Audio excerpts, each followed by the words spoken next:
Why don't you come here, Valerie? We cannot go. I don't know anything about the family. We are going to see a family. And first, Valerie, that is the consultee, will tell me. Uh, okay.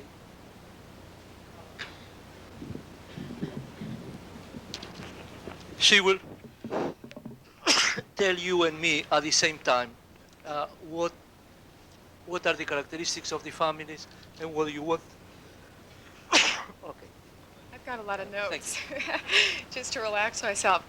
First of all, I want to say that I am just thrilled to Great. work with you. I Great. have been Let's- jumping up and down for the last several weeks, waiting for this moment. Okay, this family is a blended family with 7 members. The parents have been married 5 years today. This is their wedding anniversary, and this is where they are, in family therapy. It's a third marriage for both parents. Um, all of the 7 people do not live in the family. The steady living unit is the mom and the dad and her 2 sons from her first marriage. There's an 18-year-old and a 13-year-old who's the identified patient. The father has 3 children from his second marriage of 12 years, and there's 2 sons and a daughter, and they all live outside of the family, except for the girl Andrea, who is 19, who has just recently moved in to live with this family. Let's see. Okay, there's a lot of chronic boundary problems in the family in terms of dad's kids always wanting to come back to move in. And that creates a lot of conflict between the spouses. And the mother has a real difficult time standing up to the dad and saying, I don't want your kids here, because she feels real guilty that, you know, he's bringing up her kids. So she has a hard time saying no, but it does create a lot of stress with the spouses. They had been married? They have been married 5 years today. And the kids are trying to constantly float in and out, dad's kids. This is a recovered alcoholic family. The dad was an alcoholic, has been recovered for 7 years now. And they are in treatment, actively involved in treatment in a recovery program. They asked me upstairs not to disclose what recovery program they were in because it would break the tradition of the program that they're in. They were referred to me about 4 or 5 months ago in my private practice by a professional colleague. And who came in at that point was the mother and the dad and her 2 sons. They were the ones living in the family. Okay, got to look at my notes.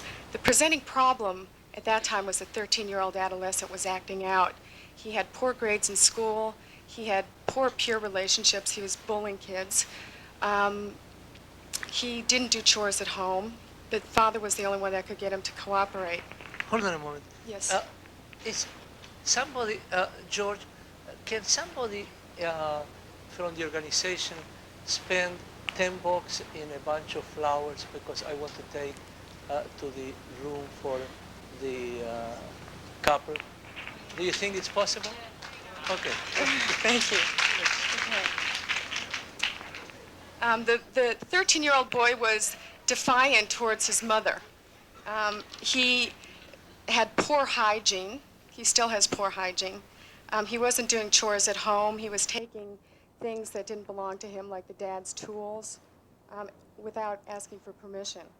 The dad, in the first interview, described the situation this way to me, and I wanted to share it because I think this encapsulates what the family system dynamics are.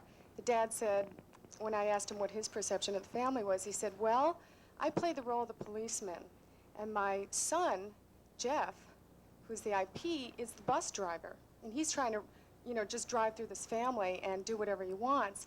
And I said, well, what does your wife do? And he said, well, she sits by the bus stop waiting. And I think that that's really how I see this family a lot. One time I did sculpt the family in the room, and I had them play that out, and the family members really got to see how their interactional style is. Okay, in terms of the systemic dynamics, I don't see the parents, at least when they first came to me, that they were together in the executive subsystem. The mom was very ineffective in being in the parent role. with her son, so the dad wasn't getting a lot of support around the parenting tasks. He was doing that by himself. The mother and the identified patient are very enmeshed. They both are obese.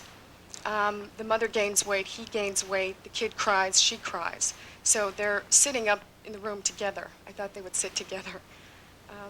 There seems to be a coalition between the mother and the son against the father.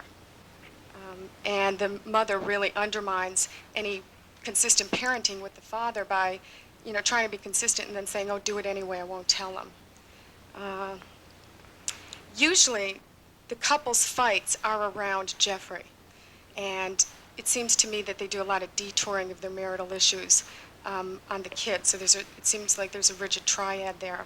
I'm not sure if there's a stable coalition. So that's one of the things that I wanted you to help me out with. If there's really a stable coalition between the mother and the son against the father or not. Okay, the siblings, at least Jeff and his brother Bobby, who live in the family, are not united in the sibling subsystem at all.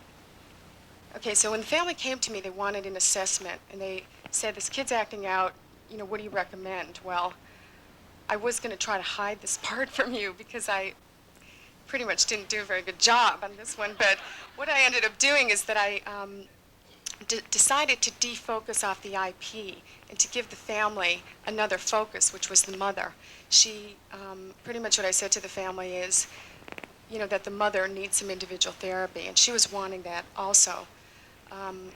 So pretty much I said to the kid that what I saw was going on is that Jeff was really trying to teach his mom how to be a stronger parent, so he wasn't going to stop challenging her until she got herself together enough to be in a strong parent role with him.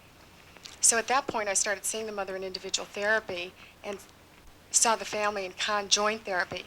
Now that is something that I'm still doing, and I want to find some way to disengage myself out of the alliance that I've created with the mother to have my alliance with the whole family. Okay, I feel like it's worked somewhat that I've pulled her in for individual help, because what I've done with this family is to start with the parental subsystem and to try to solidify them and unite them as parents.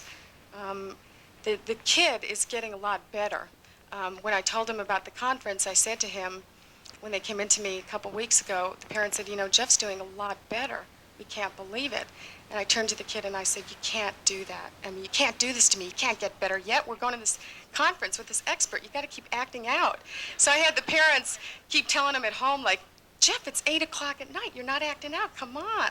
We're going to this conference. So he looked at me at the end of that session. He said, I'm going to tell it. What's this guy's name? I said, Dr. Minuchin. He said, I'm going to tell him that you told me not to change. I said, good. I think he'll love it. Let's see. Parents just told me upstairs that he has been doing much better. The enmeshment, however, with the mother is still there because the mother was away this weekend. Jeff called her every day, a couple times a day. Okay.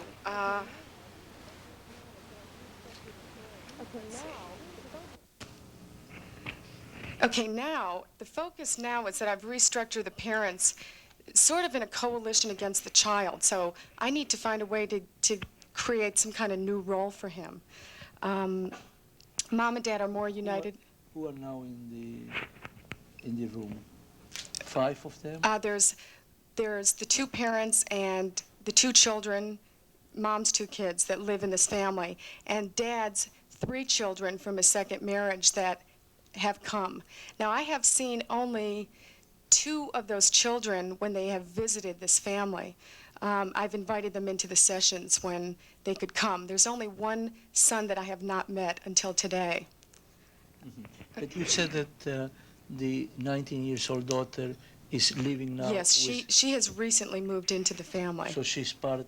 Yes, I did see her 1 session. She had just moved in a couple weeks ago, and I pulled her in to the family therapy at that point. Okay, and they live with their mother. One of the sons is 21 and lives in San Francisco on his own. Another one, the boy David, lives with his mother, and Andrea was sort of floating around. How old is Andrea's 19. the boy that lives with his mother? The boy that lives with the mother is 16, and the 21-year-old male is on his own. And they are children of the father's second marriage. Yes, and his first marriage was only 3 months. Lasted only 3 months. And he separated from his second wife how long ago? I think their marriage lasted 12 years. So since these parents have been married for 5 years now, it's probably been about 6 years. So they came with an identified patient Right. that was the 13 years old, Mm-hmm. and the identified patient had what problem? He was having poor grades at school. Okay. He was bullying other kids, had poor peer relationships, was very defiant at home. He wouldn't do chores. Okay. Um, And he's 13. His brother is, how old is his brother is 18. 18. 18. And he's the good son. He's the good son. Okay. And Andrea, it's also a good daughter. Andrea, I don't know much about her. She is now having problems with the dad. I think they've always had a very disengaged relationship. So now that she's moved back in the family, Jeff's getting better, but Andrea and her father were in battle this week. How long is that she's in the family? I think only a couple weeks, maybe 3 weeks. Fine. Anything that you want me to do? Any questions that you... I've got a list here. What I want from Mnuchin, it's called. Okay. Okay. One of the things that's going on for me is that I want you to help me structure the therapy better. I want to find a way to get somehow healed or disengage out of the alliance that I've created with the mother in terms of doing individual work with her. Okay, okay. How long do we have in this session? Okay. We meet till 3 o'clock or till 4 o'clock? 4 o'clock. Then what do you think if you start working with them for 10 minutes and then I enter? What do I think? I'll probably faint. They can take care of me. Let's not do it. You know, if you feel comfortable, yes. If not, I do it. You know. I want you to take care of me today. Fine. Okay. If I knew that was part of the deal, I wouldn't have done this. No. Okay. Fine. Go ahead. What I want from you is to try to help me figure out some way that I can sell to the couple that they need to be looking at their marital issues. I think they've done a pretty good job in terms of solidifying as a couple around being parents. And now what I want them to do is I want to find some way to really create some kind of reframe or something where I can get them to start dealing with their marriage. Because both of them have half of their suitcase packed most of the time. And I think that they've never really bonded as a couple. This is what the wife told you, or? No, this is what I've observed with them. If their conflict surfaces, then, and I can get them defocused off the children. There was one weekend where they both almost split. The dad said, well, I'm going to leave if things don't get better. Okay. Okay.